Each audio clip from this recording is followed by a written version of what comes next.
오늘 우리에게 주시는 하나님의 말씀은 창세기 11장 1절에서 9절 말씀입니다. 구약성경 13면입니다. 이 말씀 봉독할 때 살아계신 하나님의 음성을 다 함께 들으실 수 있기를 바랍니다.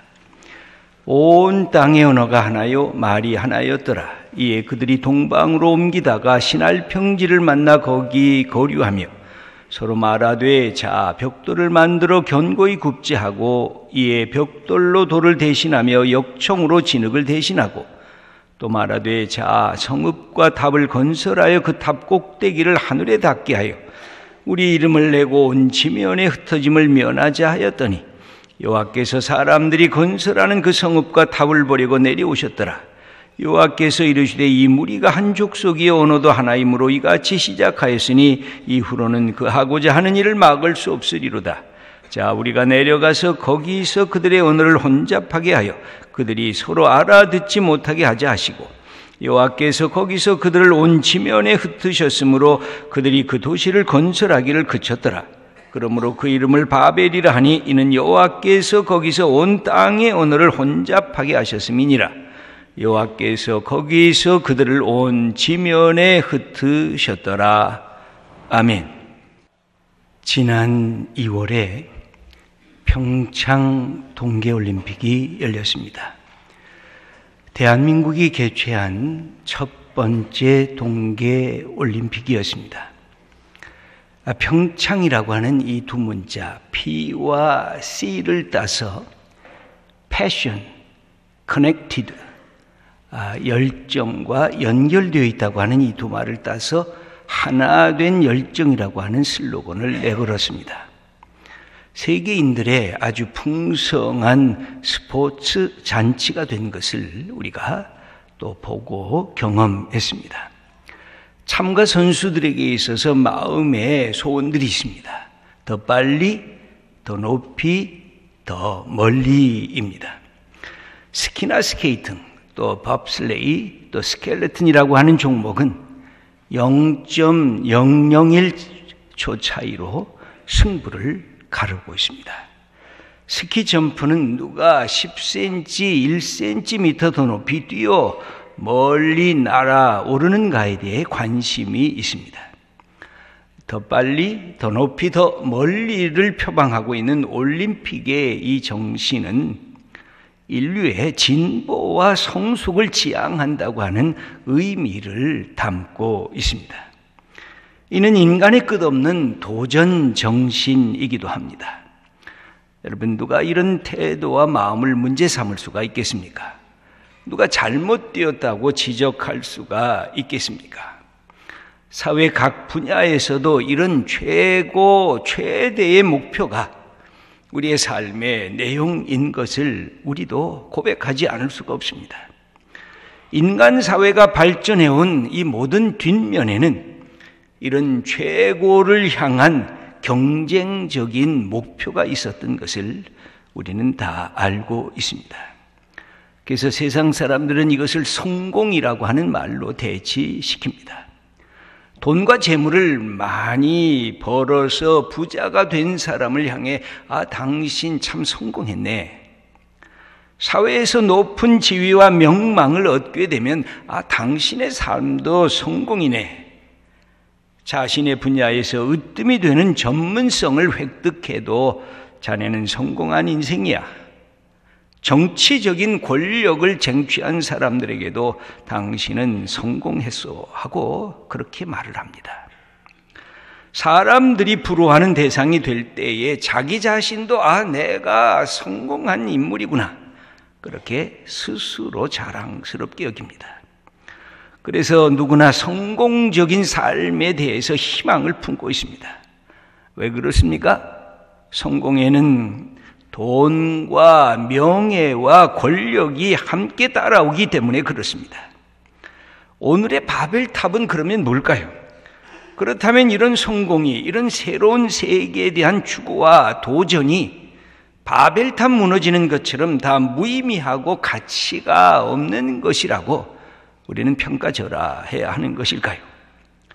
기독교 신앙이란 성공과는 관련이 없는 것일까요?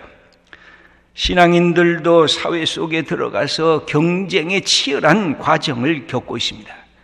최고를 향한 추구를 우리도 그 목표 안에 두고 있습니다. 이걸 다 버려야 될까요? 결코 그렇지는 않을 것입니다. 철학과 신학, 예술과 문화, 기술과 과학, 문명을 만드는데 기독교는 참으로 엄청난 역할을 감당해 온 것이 사실입니다. 왜 그렇습니까? 하나님께서는 생각하시는 분이시기 때문에 그렇습니다. 하나님은 하늘과 땅을 멋지고 아름답게 창조하신 분이시기 때문에 그렇습니다. 하나님께서는 이 세상의 모든 자연 만물 속에 질서와 조화를 그렇게 만들어 주셨습니다. 하나님은 그런 점에서 보면, 인간적인 언어로 보면 하나님은 철학자십니다. 하나님은 멋진 예술가십니다. 하나님은 곧 과학자라고 우리가 말해도 틀림이 없습니다. 이사야 40장 26절을 보면 이런 하나님의 우주의 아름다움을 목격하면서 그는 이렇게 표현을 합니다. 너희는 눈을 높이 들어 누가 이 모든 것을 창조하였나 보라. 주께서는 수요대로 만상을 이끌어내시고 그들의 모든 이름을 부르시나니 그의 권세가 크고 그의 능력이 강함으로 하나도 빠짐이 없느니라. 하나님은 가장 높으신 분이시고 가장 능력이 많으신 분이시고 가장 지혜로운 분이라고 고백합니다. 당연히 하나님을 믿고 사랑하는 사람들이 높은 이상을 추구하고 강력한 것을 따라가고 지혜를 쌓기 원하는 그 모든 것들은 하나님께서 우리에게 주신 축복의 마음입니다. 그렇다고 하면 오늘 읽은 본문에서 바벨탑의 문제는 도대체 뭘까요? 왜 하나님께서 바벨탑을 쌓는 인간을 보면서 섭섭해하시고 아니 분노까지 하신 것일까요? 이유는 한 가지입니다. 인간들이 바벨탑을 쌓으면서 하나님의 대용품을 삼고자 했기 때문에 그렇습니다. 바벨탑이 어느 순간에 하나님이 되었기 때문에, 그들은 우상의 자리로 나갔기 때문에 그렇습니다. 그들이 갖고 있었던 마음의 상태를 표현하는 성경 구절이 있습니다. 오늘 4절의 말씀을 우리 함께 읽어보겠습니다. 또 말하되 자 성읍과 탑을 건설하여 그 탑 꼭대기를 하늘에 닿게 하여 우리 이름을 내고 온 지면에 흩어짐을 면하자 하였더니, 하나님 없이도 인간은 최고의 작품을 만들 수 있다고 여겼습니다. 아니 그 작품이 곧 하나님의 대용품으로 사용할 수 있다고 여겼습니다. 오늘의 언어로 바꾸면 어떤 뜻이 될까요? 사람들은 돈과 재물이 하나님 없이도 인생을 잘 살 수 있는 하나님 대용품이라고 여기고 있습니다. 사람들은 과학 문명의 발달, 하나님 없이도 이 인생들은 잘 살아갈 수 있다, 그렇게 대체시키고 있습니다. 인간의 심리학과 정신분석학을 연구하면서 아니 인간은 그 신앙이 아니라 심리학, 정신분석학을 연구하는 것으로 족하다고 말을 합니다. 여러분 정말 그럴까요? 사회의 복지, 경제적인 풍요만 있으면 인간은 하나님 없이도 살아도 괜찮은 존재일까요? 아닐 것입니다. 여러분 풍요와 복지, 국가로 발전되면 발전되는 그 순간 수많은 자살하는 사람들이 더 많이 나오고 있습니다. 예외가 없습니다. 선진국도 우리나라도 똑같습니다. 왜냐하면 잠깐의 찰나적인 쾌락과 편의성은 증폭될 수 있을는지 모르지만 그 영혼의 기쁨, 마음의 평안, 인생의 자기의 의미를 잃어버리는 무의미성 때문에 고통받고 있기 때문에 그런 것입니다. 여러분 바벨탑의 목표를 다시 보십시다. 그들은 이렇게 생각했습니다. 이 탑을 쌓아서 하늘 꼭대기에 닿게 하자. 피조물인 자기 인생의 분수를 알지 못한 그런 욕망이었습니다. 우리의 이름을 전 세계에 좀 뽐내보자. 그들의 업적주의와 성공주의가 동반된 소영주의였습니다. 세상에 흩어지는 것을 모면해보자. 하나님께서는 너희들이 번성하라, 세상에 나가라, 세상을 향해서 너희들의 갖고 있는 삶을 다 발휘하라, 이렇게 말씀하신 창조주의 명령을 거부하고 그들 마음속에 우리가 여기가 좋사오니 여기서 우리의 모든 것을 만들겠다고 그들은 자기의 집단을 형성하면서 끝냈습니다. 여러분, 인간의 마음에는 두 가지 마음이 늘 있습니다. 하나는 두려운 마음입니다. 미지의 세계가 다 알지 못하기 때문에, 내일에 어떤 것이 내게 닥쳐올지 모르기 때문에 인간은 두려움이 있을 수밖에 없습니다. 동시에 인간에게는 자기를 뽐내고 싶은 마음이 있습니다. 내가 한 것, 내가 갖고 있는 것, 내가 쌓아놓은 이 모든 업적이 이게 나의 공적이라고 사람들에게 보여주고 싶어 합니다.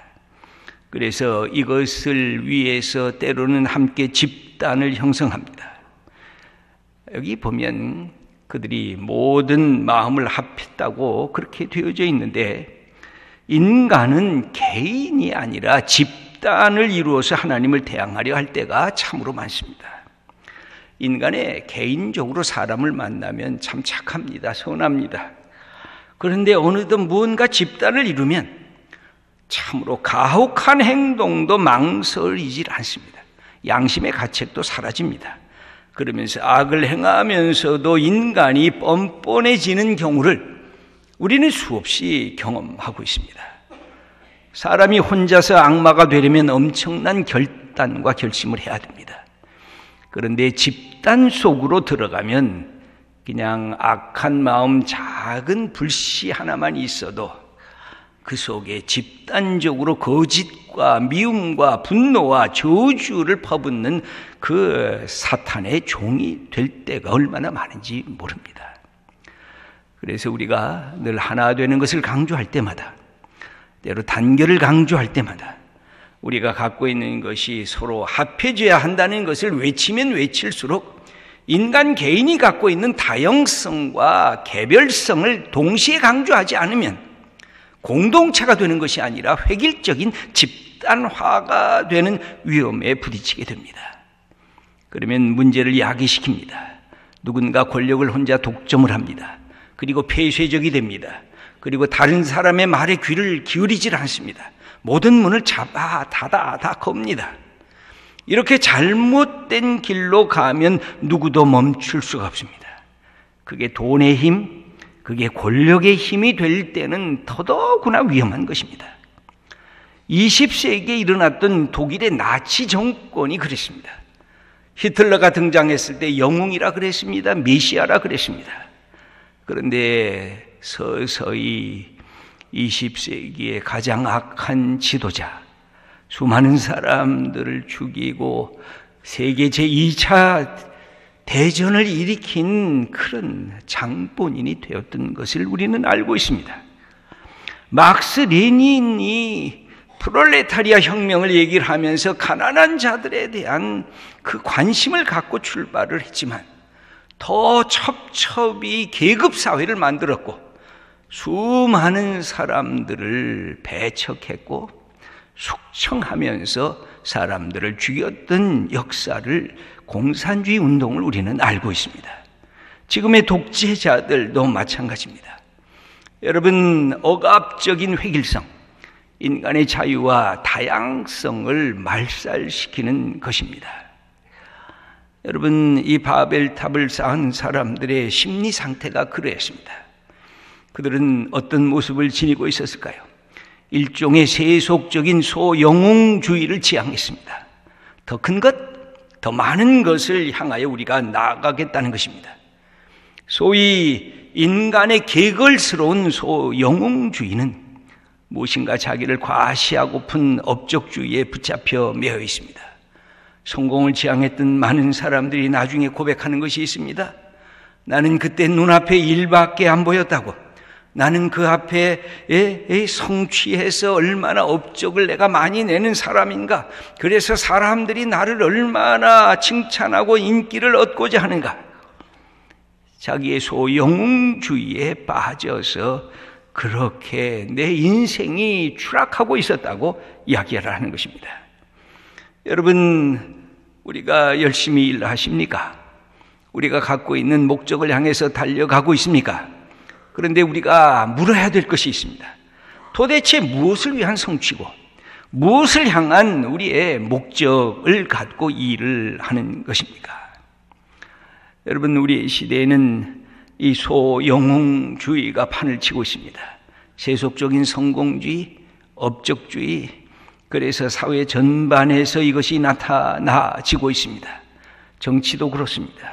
사회와 경제와 교육과 문화의 세계들이 그렇습니다. 심지어는 종교와 교회 안에서도 이런 일들이 자꾸 나타나고 있습니다. 한국 교회가 흔들리는 이유가 어디에 있습니까? 교회가 왜 세상의 지탄을 받고 있습니까? 소영웅주의, 거대주의, 이것이 교회의 가치관 깊이 들어와 있기 때문에 그렇습니다. 더 큰 교회를 향해서 달려가려고 합니다. 더 멋진 건물을 지어서 예배당에 모이라고 그렇게 사람들을 부추기고 있습니다. 더 많은 헌금을 자랑하는 교회가 되겠다고 그렇게 생각하고 있는데 거기에 자기 자신을 향한 이기적인 사랑에 머물러 있습니다. 하나님을 기쁘게 해드리는 것이 아니라 우리가 얼마나 세상에 큰가, 우리가 얼마나 멋진 교회를 갖고 있는가, 우리가 얼마나 많이 모이는가, 우리가 모이면 무엇을 하고 있는가, 그것을 자랑하려는 데 멈추고 있기 때문에 그렇습니다. 우리 모두가 그 허물을 지니고 있습니다. 하나님이 기뻐하시는 교회가 무엇인지, 하나님께서 왜 바벨탑을 허물고 세상을 향해서 나가라고 흩어버리셨는지, 우리가 이 외향적인 모습에서만 우리의 자기 정체성을 찾으려고 하는 그 모습을 향해서 하나님이 아니라고, 너희들이 갖고 있는 축복은 세상을 향해 주어진 것이지 너희들끼리 모여서 우리가 최고다, 우리가 잘났다, 우리가 마음껏 누리자, 우리끼리 그건 섹트지, 그건 공동체가 아니라는 것입니다. 여러분, 기독교 정신은 뭡니까? 더 높이 날고자 하면, 더 많이 가지려고 하면 그 목표가 무엇인지를 우리가 알아야 됩니다. 여러분, 기독교는 엘리티즘에 대해서 경계를 합니다. 엘리트주의란 사람들, 그것을 가진 사람들에게 특권의식을 자꾸만 부여하고 있기 때문에 그렇습니다. 그러면 사유화를 합니다. 권력의 독점화를 갖게 됩니다. 자기를 바르게 세우지 아니하면 그런 힘을 가진 사람들이 올라가면 올라갈수록 자기 자신을 망가뜨리고 다른 사람을 파괴시킬 뿐인 것입니다. 여러분, 이 부정적인 힘은 사람에게 미움과 분노와 분열을 야기시키기 때문에 그렇습니다. 이렇게 자기들이 올라가려고 바벨탑을 쌓았을 때 하나님이 하셨던 일은 뒤흔드는 것이었습니다. 너희들끼리 모여서 너희들끼리 자랑하고 너희들이 갖고 있는 것으로서만 너희들이 만족하고 하나님 없이도 너희들이 하늘까지 올라가려고 하는 그 모든 것을 나는 봐줄 수가 없다는 것입니다. 오늘 9절의 마지막에 하나님께서 하신 말씀이 이렇게 기록이 되어 있습니다. 읽어보겠습니다. 여호와께서 거기서 그들을 온 지면에 흩으셨더라. 여러분, 우리가 명심해야 할 것은 하나님이 우리에게 주신 것은 이 땅에 살아있는 동안 주신 선물입니다. 이것을 세상을 향해 담대히 나가서 함께 나누라는 것입니다. 이기적이고 비겁한 정치가가 나라의 지도자가 되면 나라를 말아먹을 수가 있습니다. 욕심을 채우는 경제인이 기업가가 되면 부정과 부패를 이 땅에 만연시키게 됩니다. 여러분, 나라도 마찬가지입니다. 군사, 경제 대국이 세계를 함부로 지배하고 휘두르려고 하면 더 많은 테러 전쟁의 역사가 일어나고 세계를 공포로 내몰아가는 것입니다. 여러분, 교회도 마찬가지입니다. 대형 교회란 무엇을 위해 존재합니까? 자기만을 위해서 존재한다면, 우리끼리 많이 모여서 우리끼리 잔치를 하자, 하나님은 뒤엎으실 것입니다. 교회란 하나님의 뜻에 순종해서 모여서 감사하고 하나님께 예배 드리는 그 기쁨을 갖고 세상을 향해 나가는 존재가 교회이기 때문에 그렇습니다. 여러분, 소망교회란 우리 모두의 자부심입니다. 하나님의 뜻을 바르게 수행할 때 자부심이 지속되는 것입니다. 예수 그리스도의 복음에 내가 붙잡힘을 받고 하나님 사랑하는 것이 내 기쁨이 되고, 나를 자랑하는 것이 아니라 주님을 자랑하고, 그리고 전도와 선교, 구제와 봉사, 소망교회가 있으면 한국교회를 섬기기 위해서 존재한다는 이 사실을 놓치면 대형교회란 아무런 의미가 없는 것입니다. 여러분, 우리의 예수님은 인간의 욕망과는 반대 방향으로 가셨습니다. 인간은 끊임없이 위로 또 위로 올라가려고 합니다. 예수님은 오히려 밑으로 내려가려 하셨습니다. 인간은 하나님과 같은 존재의 그 이름을 알리고자 그렇게 애썼지만, 하나님의 아들이신 예수님은 낮고 천한 종의 몸으로 이 땅에 오셨습니다. 예수님이 말씀하십니다. 네가 정말 크고자 하느냐? 그럼 남 좀 섬겨봐라. 네가 으뜸이 되고자 하느냐? 그러면 연약하고 고통받는 자의 그 아픔 속에 들어가 봐라. 네가 진정한 지도자가 되려고 하느냐? 네가 남의 종의 노릇을 해본 적이 있느냐? 사랑하는 귀한 성도 여러분, 남보다 우리가 더 많이 가졌다고 하는 것은 우리의 연약한 이웃을 섬기고 나누기 위해서 그렇습니다. 남보다 더 높은 자리에 올라간 것은 고통받는 낮은 사람들과 하나님의 주신 축복을 나누기 위함인 것입니다. 여러분, 바벨탑은 꿈은 꿈인데 망상이었습니다. 우리의 믿음의 사람들은 망상을 꿈꾸는 사람들이 아니라 하나님의 비전을 꿈꾸는 사람들인 것입니다. 하나님께서 우리에게 주신 비전, 우리의 꿈, 우리의 프로젝트, 우리가 갖고 있는 그 모든 것들, 그 위에 하나님이 우리를 지켜보신다고 하는 것을 우리 예수 믿는 우리들이 깨닫게 될 때, 이 모든 것은 하나님의 선물이요, 하나님의 축복이구나. 우리의 건강, 우리의 생명, 우리의 소유물, 우리의 달란트, 이 모든 것들이 잠깐 사는 동안 하나님이 우리에게 맡겨주신 것이구나. 이 사실을 겸손하게 깨달을 때 우리는 이웃을 위해서 마음을 열고 이웃을 가슴으로 포용할 수 있는 하나님의 사람이 될 수 있는 것입니다. 예수님이 이 땅에 오셔서 마지막 하신 말씀이 그것입니다. 하나님의 살아계심을 세상에 증거해라. 네 자랑을 하지 말고 하나님 자랑해라. 그리고 네가 갖고 있는 그 사랑을 이 세상에 고통받는 이웃과 함께 나누라고 우리에게 말씀하십니다. 내가 그러지 아니하면 우리의 삶, 너의 삶을 다 뒤 흔들어 놓고 흩어버리겠다. 그렇게 말씀하십니다. 사랑하는 우리 귀한 성도 여러분, 예수 믿는 것이 우리의 자랑이 되고 우리의 기쁨이 되고 세상을 향해 우리의 주신 축복을 어떻게 주님의 이름으로 우리 하나님의 영광을 위해서 우리의 삶이 쓰임 받을고, 이렇게 마음에 결단하며 나가는 하나님의 귀한 자녀들 다 되시기를 축원합니다.